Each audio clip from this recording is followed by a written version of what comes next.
बच्चों एक्सरसाइज है 9.1। Question number 1 है।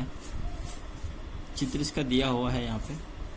सर्कस का एक कलाकार एक 20 मीटर लंबी डोर पे चढ़ रहा है। ये डोर है 20 मीटर लंबी और सर्कस का एक कलाकार इस डोर पर चढ़ रहा है। डोर अच्छी तरह तनी हुई है। भूमि पर सीधे लगे खंभे से डोर को बांधा गया है, यानी कि ये भूमि पर जो खंभा खड़ा हुआ है AB, इससे इस डोर को बांधा गया है। डोर खंभे के शिखर से बंधी हुई है। यदि भूमि स्तर के साथ डोर द्वारा बनाया गया कोण जो है वो 30 अंश का कोण है और खंभे की ऊंचाई हमें ज्ञात करनी है। ये खंभा है AB, इसकी ऊंचाई हमें ज्ञात करनी है। ठीक है। चित्र में क्वेश्चन नंबर 1 है। AC एक डोर है जिसकी लंबाई 20 मीटर की है और AB एक खंभा है जिसकी ऊंचाई हमने h मान रखी है। ठीक है। इस खंभे की ऊंचाई h का मान हमें ज्ञात करना है। तो ये चित्रानुसार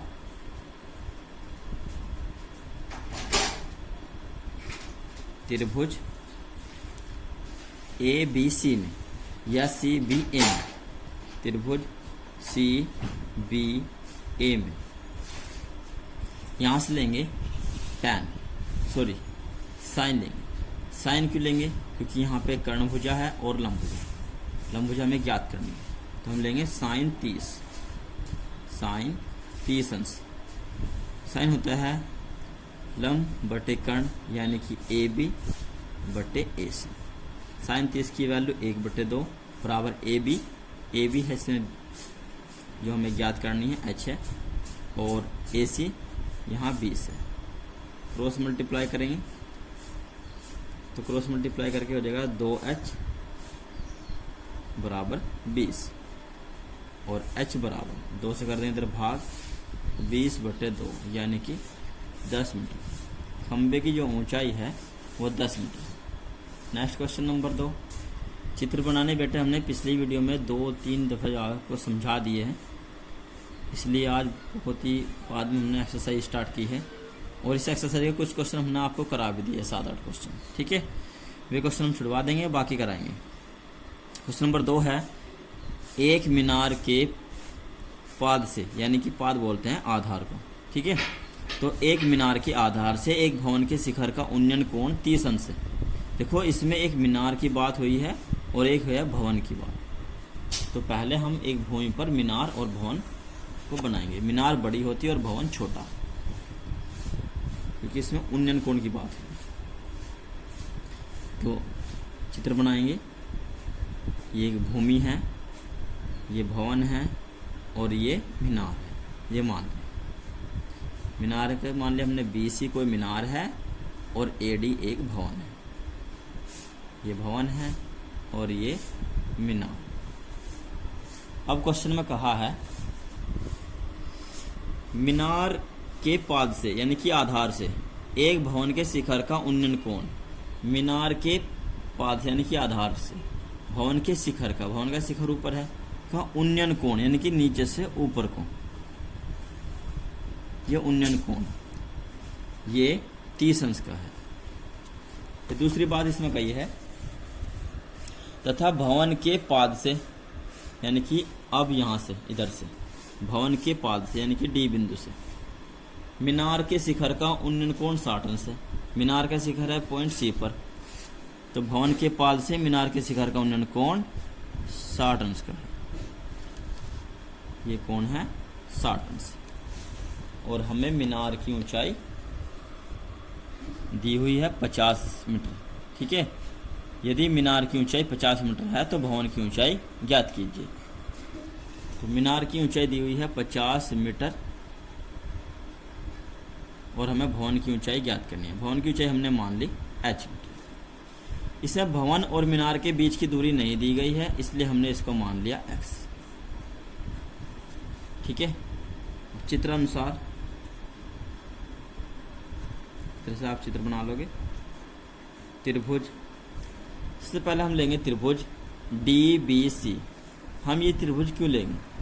क्योंकि यहाँ पर इस त्रिभुज में एक भुजा दी हुई है और एक कोण भी दिया हुआ है यहाँ पे 60 अंश, और इस कोण और भुजा की सहायता से हम इस त्रिभुज की भुजा ज्ञात करेंगे BD, और BD जो भुजा है वो इस त्रिभुज की भुजा है ABD की। ठीक है, तो पहले हम त्रिभुज लेंगे DBC और इसमें हम भुजा BD ज्ञात कर लेंगे। फिर हम दोबारा त्रिभुज लेंगे त्रिभुज DBDA, और जब ये भुजा ज्ञात हो जाएगी अब इसकी सहायता से h की वैल्यू ज्ञात कर लेंगे। ठीक है बेटा, तो यहाँ से हम लेंगे त्रिभुज DBC में, त्रिभुज DBC में अब कोण यहाँ से माप रहे हैं तो ये लंब भुजा और ये आधार भुजा हो जाएगी। तो लंब और आधार का कॉम्बिनेशन बैठता है tan में, तो tan 60 BC बटे DB, यानी कि BC बटे DB। tan 60 की वैल्यू √3 इक्वल BC की वैल्यू दी हुई है 50 मीटर मीनार है, और BD हमें ज्ञात करनी है, इसे हमने मान रखी है x, भवन की ऊंचाई भी ज्ञात है। इसके अपोन में 1 मान करके क्रॉस मल्टीप्लाई करेंगे तो ये हो जाएगा √3x इक्वल टू 50 और x बराबर 50 बटे √3 मीटर। x की वैल्यू आ गई 50 बटे √3 मीटर। अब त्रिभुज लेंगे त्रिभुज BDA में,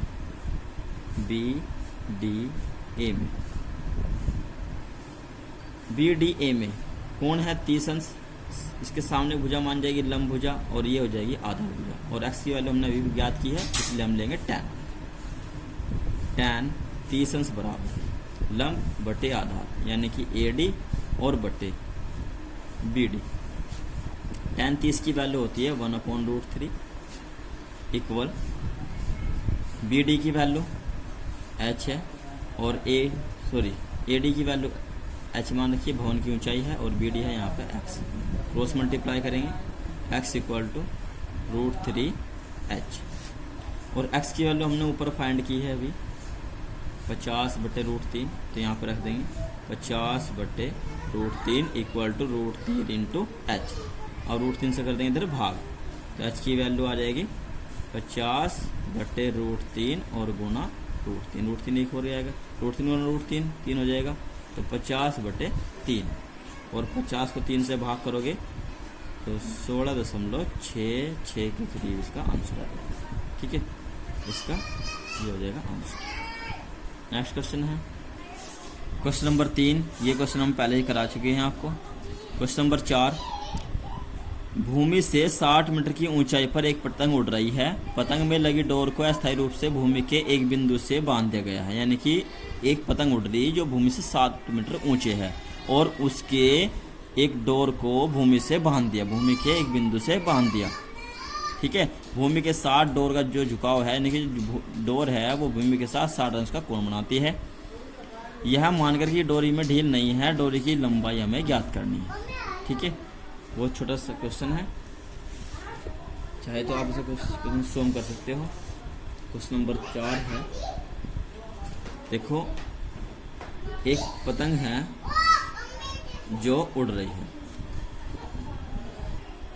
ये कोई पतंग है जो भूमि से 60 मीटर की ऊंचाई पर उड़ रही है, ये भूमि है, और इससे ये पतंग जो है 60 मीटर की ऊंचाई पर उड़ रही है। अब इसमें जो डोर लगी हुई है, इसमें जो धागा है, यहाँ से धागा कैसा आता है, तिरछा आता है नहीं, इस तरह इसमें जो धागा लगा हुआ है, इस धागे को भूमि के एक बिंदु से बांध दिया, बिंदु हमने मान लिया A। ये पतंग की ऊंचाई हो गई BC 60 मीटर, और जिसका धागा है इसमें कोई ढील नहीं है, और ये भूमि के साथ में 60 अंश का कोण बनाता है। ये भूमि है हमारी छेदित रेखा। ठीक है, हमें इस डोरी की लंबाई ज्ञात करनी है। ये डोरी है इसमें AC, तो इसकी लंबाई हमें ज्ञात करनी है। तो इसमें है लंब, यानी कि इस कोण के हिसाब से भुजा लंब भुजा बैठेगी और ये बैठेगी कर्ण भुजा। ठीक है, तो चित्र अनुसार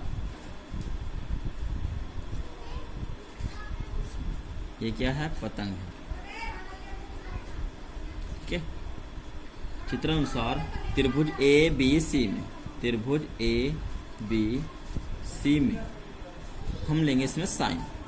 साइन क्यों लेंगे, क्योंकि यहाँ पर लंब और कर्ण का कॉम्बिनेशन बटे, तो साइन 60 अंश, साइन 60 अंश बराबर BC बटे AC, BC बटे AC।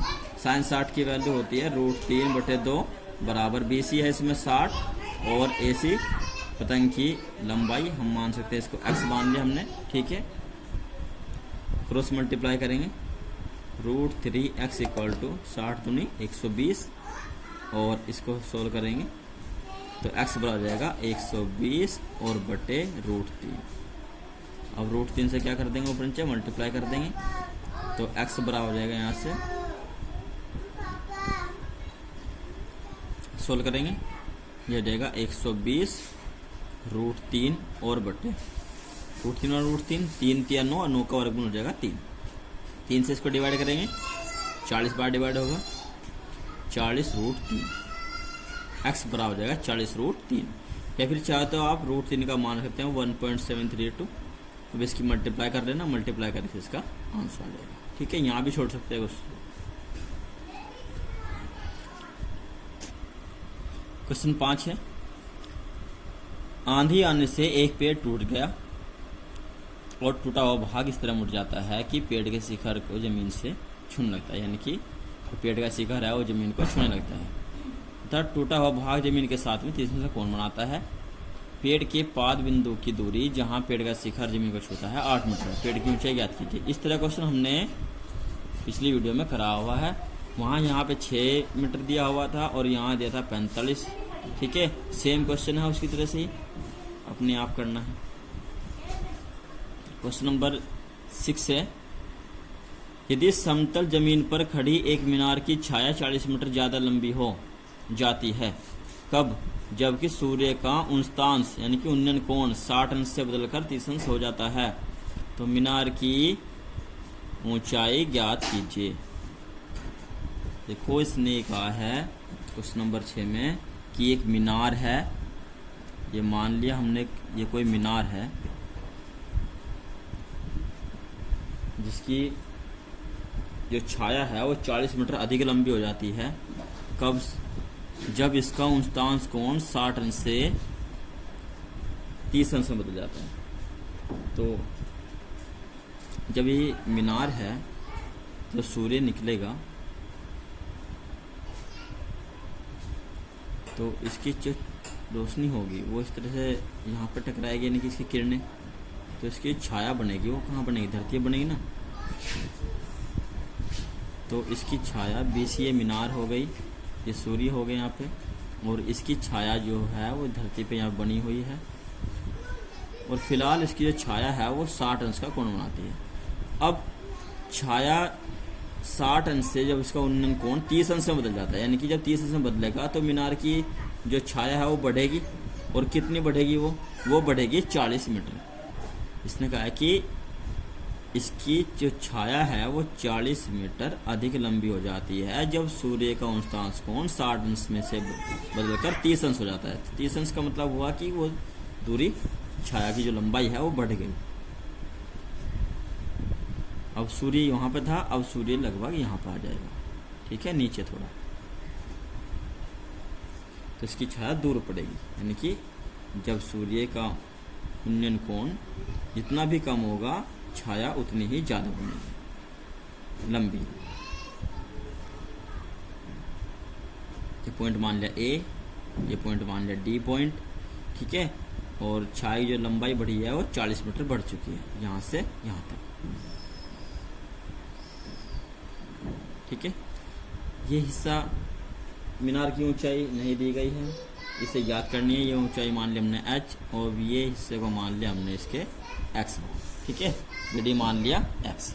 क्वेश्चन को सोल्व करेंगे। सबसे पहले लेंगे त्रिभुज DBC। चित्र अनुसार त्रिभुज DBC में, त्रिभुज DBC में ये लंब, ये आधार, यहाँ से माप रहे हैं, तो tan 60 अंश बराबर लंब बटे आधार। लंब हो गई इसमें BC, आधार हो जाएगी इसमें DB।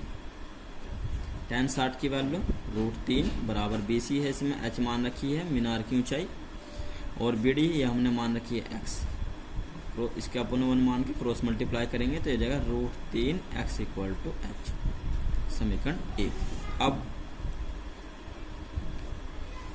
अब त्रिभुज हम लेंगे ए बी सी में, यहाँ से ये लंब और ये आधा हो जाएगा, तो tan 30 बराबर BC बटे AB। tan 30 की वैल्यू 1/√3, BC है h, AB है, इसमें जो AB है ये हो जाएगी 40 + x, यानी कि यहाँ तक तो 40 है और ये x है तो हो जाएगी 40 + x। क्रॉस मल्टीप्लाई करेंगे तो हो जाएगी √3h इक्वल टू रहेगा 40 + x, ठीक है। और यहाँ से जो h की वैल्यू है, वैसे तो हम मीनार की ऊंचाई याद करनी है परंतु इजीली तरीके से करेंगे। यहाँ से जो h की वैल्यू है वह है √3x, तो यहाँ पे रखेंगे √3 इंटू h की वैल्यू है √3x और बराबर 40 + x। √3 और √3 में करेंगे हो जाएगा 3x, और जो x इधर प्लस में है इधर आके हो जाएगा लेफ्ट में माइनस में, और इक्वल टू 40। घटाएंगे 2x बराबर 40, 2 से भाग कर देंगे इसको, कितनी बार घटेगा 20 बार, तो x बराबर जाएगा 20, यानी कि ये जो दूरी है ये 20 हो गई, समीकरण 2। अब समीकरण 1 से मीनार की ऊंचाई h बराबर हो जाएगी √3x, और x की वैल्यू कितनी आई हमारी 20 आई है, तो 20 गुना √3 यानी कि 20√3 मीटर, ये इसका आंसर, ठीक है। क्वेश्चन नंबर 7 है। जैसे क्वेश्चन नंबर 7 है ऐसा ही सेम क्वेश्चन हमने ए बी के पदों में कराया था। यहाँ पे हमने मान रखा था ए और यहाँ पे बी लिया था, वीडियो पीछे देखना बेटा, और यहाँ पे रूट आया था √AB। इसी तरह से वहाँ पे जो है 9 चौक 36 और 36 का वर्गमूल 6 मीटर आ रहा है, ठीक है। तो ये क्वेश्चन सेम उसी तरीके से है, करना है अपने आप। नेक्स्ट क्वेश्चन नंबर 8 से नेक्स्ट वीडियो में कराएंगे।